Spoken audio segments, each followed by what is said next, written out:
Assalamualaikum warahmatullahi wabarakatuh.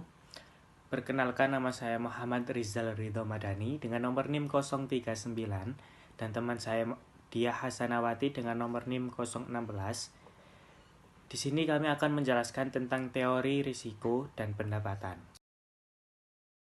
Pertama, kita akan membahas tentang risiko untuk investasi tunggal. Risiko suatu investasi diartikan sebagai variabilitas hasil investasi yang sesungguhnya terhadap hasil investasi yang diharapkan. Besar kecilnya risiko untuk investasi tunggal ini dapat diukur dengan varians atau standar deviasi. Varians atau standar deviasi ini adalah ukuran-ukuran keragaman variasi data statistik yang paling sering digunakan sebagaimana simpangan rata-rata.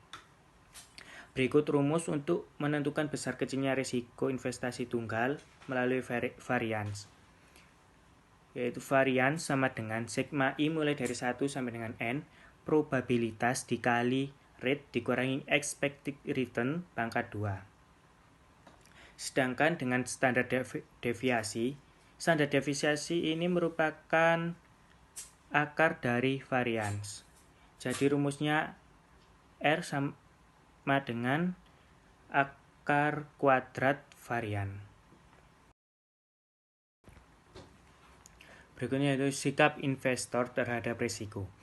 Keberanian seorang investor dalam menanggung risiko investasi dapat dibedakan menjadi 3. Yang pertama ada risk taker, yaitu sikap investor yang berani mengambil risiko. Maksudnya yaitu investor berani melakukan investasi sekalipun tambahan risiko yang ditanggung lebih besar daripada tambahan hasil yang diharapkan.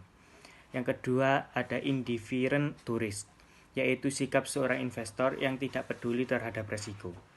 Maksudnya, investor bersedia melakukan investasi berapapun risikonya, walau hasil yang diharapkan tetap tidak berubah. Yang ketiga ada risk averter, yaitu sikap seorang investor yang menghindari risiko. Maksudnya, investor hanya bersedia melakukan investasi jika tambahan hasil yang diharapkan lebih besar dari tambahan risiko. Yaitu pendapatan yang diharapkan atau expected return untuk portofolio. Suatu portofolio mempunyai keunggulan karena dapat mengurangi risiko dalam jalan diverifikasi. Dengan melakukan diverifikasi investasi, variabilitas pendapatan yang diharapkan akan lebih stabil. Diversifikasi dapat berkaitan dengan jenis investasi, jenis industri, jenis usahanya, dan juga tempat investasi. Expected return portfolio dari investasi ditentukan oleh pendapatan yang diharapkan. Secara matematik dapat dirumuskan sebagai berikut. Selanjutnya ada risiko untuk portofolio. Besarnya risiko portofolio ditentukan oleh besarnya risiko dari masing-masing aktiva yang membentuk portofolio dan covariance atau kolerasi antara aktiva-aktiva yang membentuk portofolio. Besar kecilnya risiko portofolio dapat diukur dengan varians atau standar deviasi dari pendapatan portofolio. Rumusnya sebagai berikut.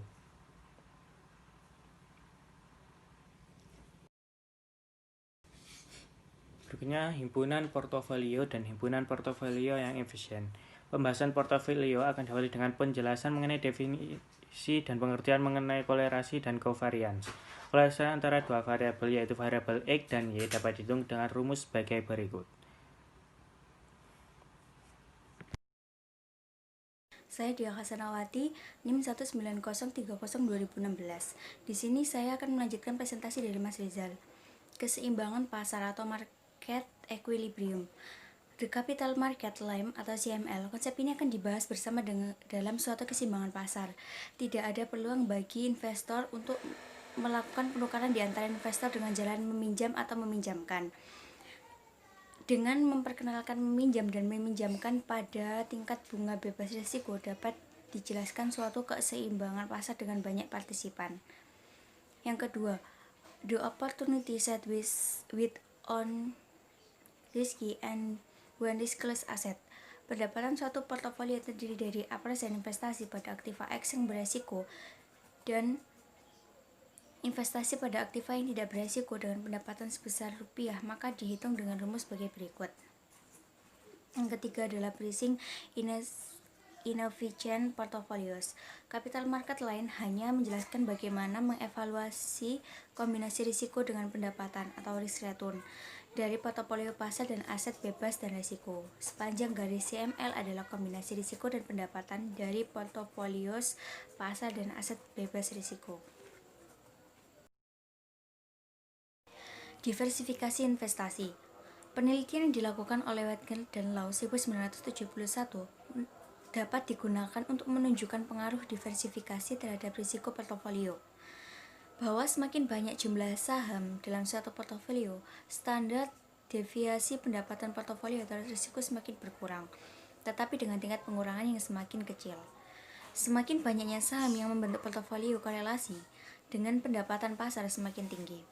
Risiko total portofolio dibagi menjadi dua. Yang pertama adalah unsystematic risk, adalah risiko yang timbul karena faktor-faktor internal perusahaan atau industri yang bersifat khas dan hanya berpengaruh terhadap perusahaan atau industri tertentu. Misalnya faktor manajemen, struktur modal, perusahaan, jenis produk, teknologi yang digunakan, dan sebagainya. Yang kedua adalah systematic risk, adalah risiko yang timbul karena faktor-faktor eksternal perusahaan atau industri dan berpengaruh terhadap semua perusahaan atau industri, misalnya kondisi ekonomi, politik, keuangan pada umumnya, dan sebagainya. GAPM dan Security Market Line atau SML. Sumbangan terpenting model GAPM adalah pengukuran risiko dari suatu surat berharga yang konsisten dengan teori portofolio. Menurut GAPM, koefisien beta merupakan ukuran dari risiko sistematik. Berdasarkan GAPM, Security Market Line atau SML dinyatakan dengan persamaan sebagai berikut. Perbandingan CML dan SML. Pendekatan CML hanya bisa digunakan untuk menjelaskan hubungan antara risiko dengan pendapatan yang diharapkan sebagai surat berharga yang efisien saja. Dengan menggunakan pendekatan GAPM dapat dijelaskan hubungan antara risiko dengan pendapatan yang diharapkan bagi portofolio yang tidak efisien.